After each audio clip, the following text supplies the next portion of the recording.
Bem-vindo a mais um programa Planeta Vivo. Hoje abordaremos o tema água. Falaremos de administração pública, desenvolvimento de cidades e saúde. Então fique comigo, porque eu volto em 30 segundos.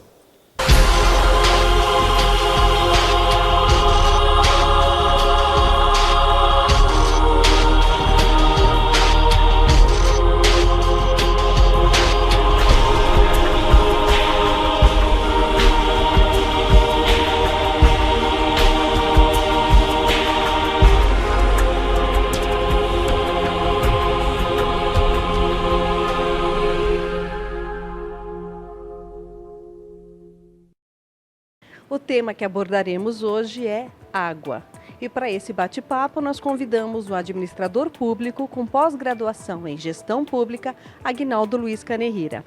Mas antes desse bate-papo, eu pergunto a você, você já sabe quantos rios foram engolidos pelo desenvolvimento do nosso estado, São Paulo?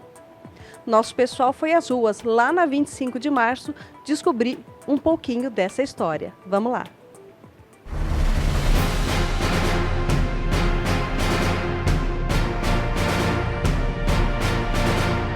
As mudanças na natureza mexeriam muito na vida dos habitantes de São Paulo.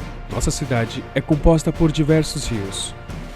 Muitos se tornaram córregos, mas antes suas águas eram puras e abasteciam São Paulo. O rio Tamanduateí tinha uma grande área de várzea, Várzea do Carmo, que um dia beirou onde hoje conhecemos como Rua 25 de Março.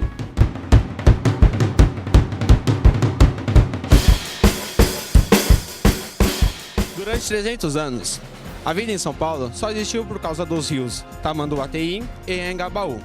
E hoje, será que os habitantes de São Paulo conhecem sua existência? Você sabia que aqui existia um porto? Não, não sabia. Aqui na 25? Como assim um porto? Aqui na 25 de março, não dá pra acreditar. Não, eu não sabia, mas é uma informação bastante histórica, entendeu? Saber que uma avenida dessa tão movimentada, né? Você sabia que as margens do rio Tamanduateí beirava a 25? Não, eu estou chocada com essa história. Beirava o rio aqui? Virava aqui? Não, nem imaginava. Não sabia. Vem aqui, que legal. Não, eu realmente não sabia, mas isso soma conhecimentos, né? Você sabia que o rio Tamanduateí é um dos rios mais importantes da cidade? Não, eu não sabia. Olha, fiquei surpreso agora, viu? Não, nem sabia que era um rio tão importante assim, nem da sua existência. Não sabia, mas fico feliz em saber, né? Porque isso são conhecimentos, né, que a gente estou adquirindo com você. Os anos se passaram e a população nem sabia da existência desses rios. Como isso aconteceu? Em 1867, o Brasil entra na modernidade, com a criação da ferrovia que ligava Santos a São Paulo. A importação de peixes vinda de Santos fez o nosso tão espetacular rio Tamanduateí perder-se sua importância. E nossos governantes preferiram tornar essa área de várzea em ruas e avenidas, porque queriam vender mais carros do que barcos. A água é o bem mais precioso que temos. Não adianta o quanto tentamos escondê-la, porque quando chove, a grande área de várzea mostra sua face, trazendo grandes inundações para a terra da garoa.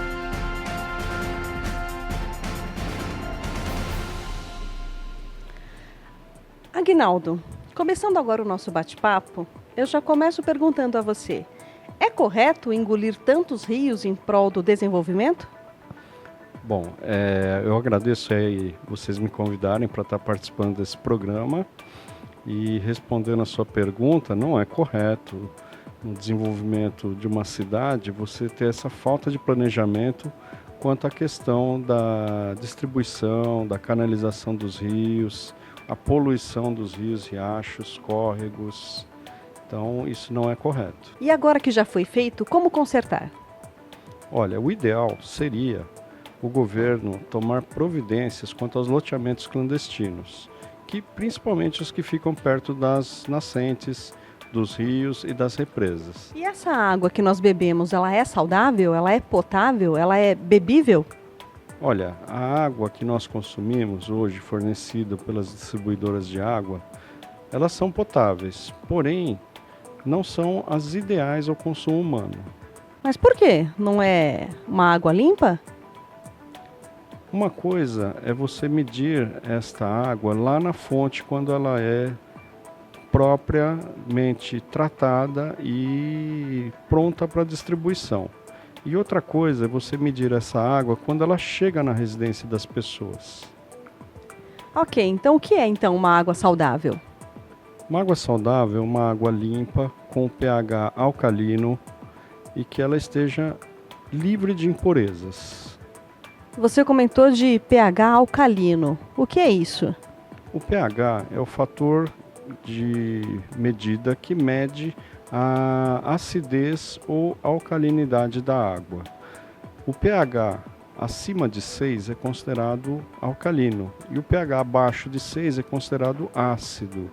E a água propriamente boa para o consumo é a água alcalina, sendo considerada ideal acima de 7,5 até 10 seria o ideal. Ok, mas diz pra mim, tem alguma coisa a ver com o pH do sangue? Tem a ver com o pH do sangue, porque o sangue humano ele está na faixa de 7,35.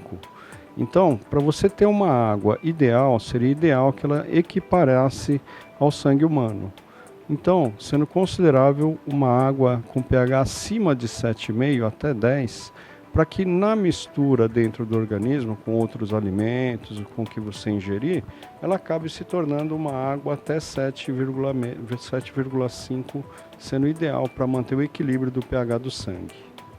Então, se eu encontrar essa água potável e alcalina, que é a mais indicada pela sua orientação, quanto eu devo ingerir por dia? Olha, o ideal para o consumo, dependendo do tamanho, se é uma criança ou já é um adulto, o ideal para a pessoa já adulta seria 3 litros de água por dia, sendo recomendável no mínimo 2 litros de água ao dia. Então, acordo de manhã, já tomo 2 litros e vou para a rua? Como é que funciona? O ideal é você fracionar essa quantia de água durante o dia, tá? Você tomar um copo de água de manhã, um copo de água às 10 horas, um copo de água às 11 horas, um copo de água meio-dia, distribuir essa quantidade durante o dia. Então, se você pegar 2 litros de água e dividir em 10 doses de 200 ml, que é um copo normal por aí, você distribuir esses 10 copos durante o dia seria o ideal. Então, como a gente sabe que nem sempre é possível, o ideal é você levar uma garrafa de 500 ml com você e reabastecer essa água com água filtrada e potável 4 vezes ao dia. Nossa, fantástico isso, né? Então, eu seguindo essa recomendação, eu vou ter um corpo muito mais saudável? Ou eu posso substituir a água pelo refrigerante ou isotônico? Olha, com certeza. O Dr. Shinya, que é um médico japonês, ele criou uma dieta alcalina, somando-se à ingestão de água alcalina durante o dia. E com isso ficou comprovado que as pessoas que tomam essa água e fazem essa dieta alcalina de alimentos, elas têm menos toxicidade no organismo. Portanto, tendo menos riscos e menos doenças, menos câncer no organismo. Ou seja, envelhecem muito menos, é isso? Com certeza, elas terão uma vida mais alongada. Muito mais saudável, né? Saudável. Foi um prazer estar com você aqui, compartilhando conhecimento. O Planeta Vivo agradece a sua participação. Obrigado, eu que agradeço aí poder estar compartilhando esse conhecimento. Bom, nós já conhecemos um pouquinho sobre o desenvolvimento da nossa cidade, São Paulo, quantos rios foram engolidos pelo desenvolvimento. Aprendemos também sobre a qualidade da água que devemos ingerir para termos mais saúde. Agora nós vamos saber, numa matéria que fomos às ruas, se é possível e saudável substituir a água por refrigerantes e isotônico. Roda a matéria. Praticar exercícios físicos é de suma importância para uma vida melhor, com mais disposição e saúde. E cada vez mais as pessoas têm se conscientizado de que é preciso colocar a máquina para funcionar. Pesquisas mostram que entre 2009 e 2013 houve um crescimento de mais de 11% no número daqueles que praticam atividades físicas durante o tempo livre, chegando a 33% dos brasileiros. Mas é claro, toda essa malhação exige cuidados e um deles é se hidratar. Afinal, dependendo do tipo de malhação, pode-se perder de 1 a 2 litros de líquido. Muita gente acaba tendo dúvida de como repor essas perdas e de como elas ocorrem. É o que nos explica o especialista em exercícios físicos, Silvio Cruz. De que forma se dão essas perdas de líquidos e minerais durante a atividade física? Tá, primeiro assim, você precisa entender todo o processo envolvido. A gente entra em questões de fisiologia do exercício. Para poder entender melhor isso, a demanda metabólica ela aumenta.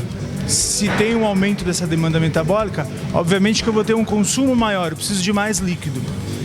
À medida em que eu aumento a intensidade do meu exercício, o volume ou a intensidade, o consumo de líquido passa a ser maior. Logo, a reposição dessas substâncias são fundamentais para um bom rendimento dentro do exercício. Que tipo de alterações a desidratação pode trazer ao organismo? Primeiro que, assim, a desidratação é um quadro bem mais acentuado e a gente considera como sendo grave, tá? Antes de qualquer coisa, um sinal importante é a sede, tá? A sede é um indicativo de que, de fato, é um dos primeiros sinais, a gente caracteriza como sendo um dos primeiros sinais. Então, a resposta, o indivíduo, no caso, o aluno sentir sede, já precisa preocupar. A ideia é que isso não ocorra, tá? Ele precisa estar fazendo essa reposição antes. Então, a hidratação antes, durante e depois do exercício passa a ser fundamental. Silvio, alguns especialistas dizem que a água pura não é uma bebida ideal. Por quê? Se o especialista estiver levando em consideração o rendimento, se a gente estiver falando em atleta, sim, passa a ser importante a utilização de outros meios que não só a água. E qual é a última dica que você daria para quem está nos assistindo agora? Bem, primeiramente assim, se estiver pensando na reposição, hídrica, ver as respostas que o organismo mesmo dá durante a atividade. Ou seja, inibir a sede. Então, manter-se hidratado. Antes da atividade, procurar também tomar bastante água. Durante, manter-se a hidratação em doses menores. E depois da atividade também. Muito obrigado por nos receber aqui na sua academia. E é com você aí no estúdio, Adriana. Viram que bate-papo interessante? Aprendemos sobre o pH da água, o pH do sangue e qual líquido mais saudável para nós ingerirmos e cuidarmos do nosso corpo de dentro para fora. Consequentemente, sermos muito mais saudáveis. Viram também que a matéria apresentada logo no início falou sobre o desenvolvimento e quantos rios nós acabamos engolindo com isso. Infelizmente não tem retorno, mas tem como manter e limpar aquele que ainda temos aí à nossa disposição. Vocês viram junto comigo que na última matéria a gente aprendeu sobre a academia e a ingestão de líquidos. E principalmente um líquido que eu tenho certeza que você substitui durante o dia, que é o uso do isotônico. Ele é saudável? Sim, desde que você o utilize praticando exercícios. Sabe por quê? Ao praticar exercícios aeróbicos, você libera, através do suor, os sais, minerais e outros excessos de líquidos, inclusive o sódio também é liberado. O isotônico ele serve para devolver isso para o seu organismo. Porém, ele tem alto teor de sódio. Então, não utilize o isotônico durante o dia, e sim ao praticar exercícios físicos aeróbicos. Eu espero vocês no próximo programa com muito mais informações. Planeta Vivo agradece. Down by the river, I was drawn by your grace into chapters of oblivion, into the lover's place. I was stuck in a puddle full of tears and unwise. Start doing now know that we've paid unlike honey. Mas é claro, dependendo do tipo de atividade física, não. Peraí, essa é boa, peraí. Vamos lá, calma aí. É isso mesmo, é bom sentar porque... Mas é claro, dependendo não. Como é que é? Fechou. A primeira parte foi. Ele ficou mais nervoso do que eu, pô. Relaxa. Quase lá. Relaxa. Bom dia. Bom dia. Bom, e você? Eu tô lavando branco.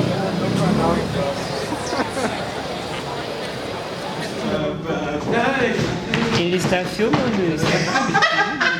Você nunca assistiu o Maluco no Pedaço nesse episódio? Eu já assisti. Então. Eu sei, por isso mesmo.